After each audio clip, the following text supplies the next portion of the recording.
Unfortunately, nature is very much a now you see it, now you don't affair, writes Annie Dillard in Pilgrim at Tinker Creek. This is equally true of life in cities. It is also true of parenting.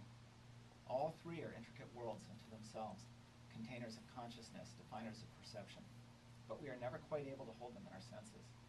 As soon as we wrap our minds around nature, cities, and children, they exceed the limits that we think we've set for them.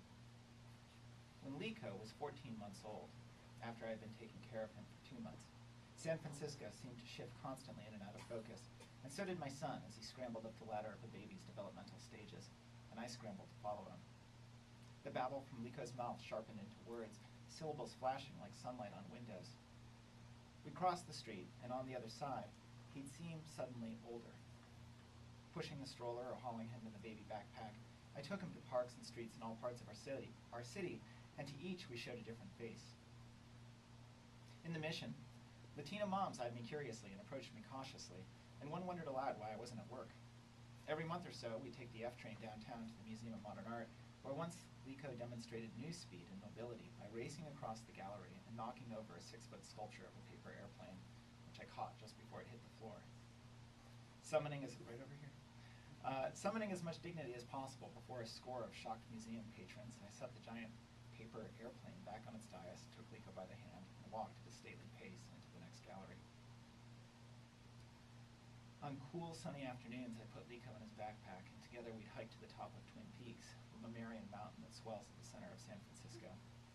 Sitting on a rock, he'd survey the city like a wide-eyed prince, and each time he seemed to understand a little bit more of what he was seeing. Clouds, he said, pointing out. Bridge, he said later, peering at the fog-touched Golden Gate Bridge. I had feared that he'd never start talking, and now I felt a little tremor of excitement with each new word. Through these urban adventures, I struggled to understand what the hell I wanted out of my life. My desire to take care of Lico warred with a drive, augmented by financial need, to claw my way to the next stage of my career. I had wandered off the beaten career path, babe in arms, and I wasn't sure how to find it again, or if I even wanted to. I could feel myself changing, and the change was uncomfortable, as I moved further and further away from my old life and closer to the new one that was not nearly so safe or well-defined. On playgrounds, I seldom spoke with the other parents because I didn't feel like one of them. I certainly didn't call myself a stay-at-home dad or anything like that. In fact, I passively resisted every category, and I could hardly bring myself to describe to strangers who I was or what I did. I was alone with Lico on a mountain, looking down at everything, and at that point, I didn't want to come down. Never had my daily life been brighter. Never had my imagination been darker. The contrast was puzzling and intolerable. In the middle of anxiously sleepless nights, I envisioned us homeless, forced to live with relatives. My wife's job was not fully supporting the three of us, and so I rented an office in downtown San Francisco and ramped up my consulting with nonprofit organizations. I'd wake up before the sun rose, rush out the door at 6 in the morning, work as fast as I could for 3 hours, and then run home just as my wife was leaving for her job. Communication between Ollie and me was limited to reports on meals, naps, and diaper changes before one of us headed out the door. When she came home at 7, I'd cook dinner while she played with Lico.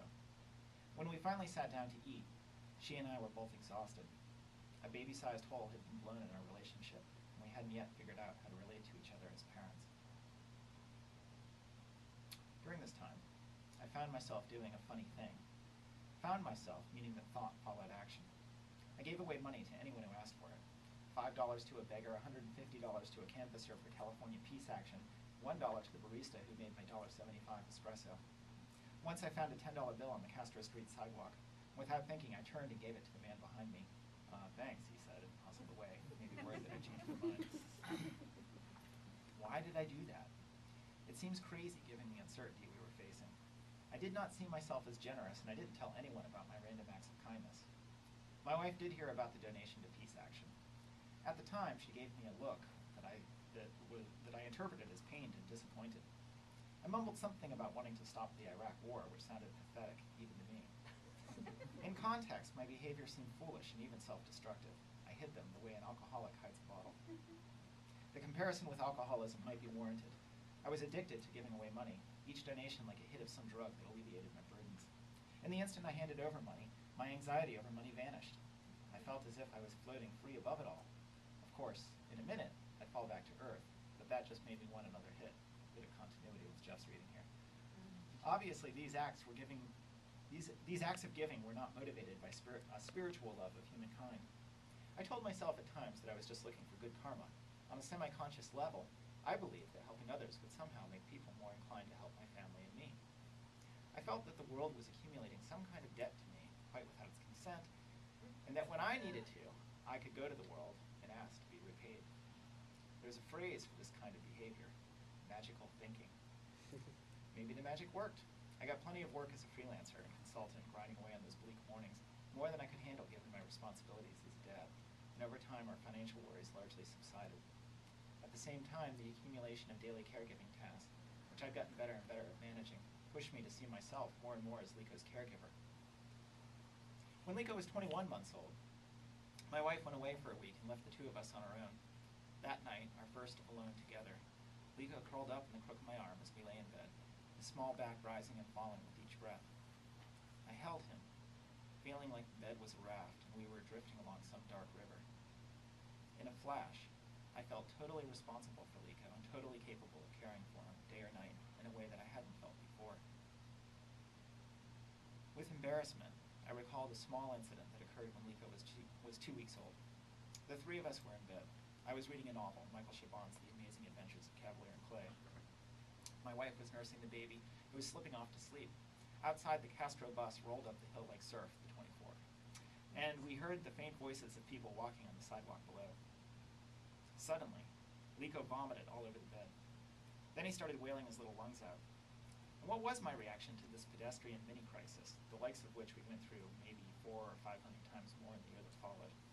I was annoyed, really annoyed, with both the baby and with my wife, as if it were somehow her fault that the baby had thrown up all over everything.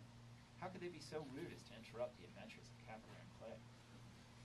At that time, as a new dad, I didn't see myself as the one most responsible for the baby. I actually still thought that I was entitled to time to myself, to novels and movies and solitude. Today I am entitled to some time alone, as my wife has always been, but back then I now realize I hadn't yet earned the time. My wife was the one who had given birth, struggled with breastfeeding, and dealt with the hormonal chaos. And though it was still difficult for me to imagine, her sleep had been even more interrupted than my own. Son is a horrible sleeper still to this day. At that point, I saw myself as a supportive bystander and nothing more. There's a scene in the Alice Munro short story Post and Beam that reminds me of me as I was in the weeks after Lico was born. That's the story. Later, she asked Brendan to stop so that she could lay the baby down on the front seat and change his diaper.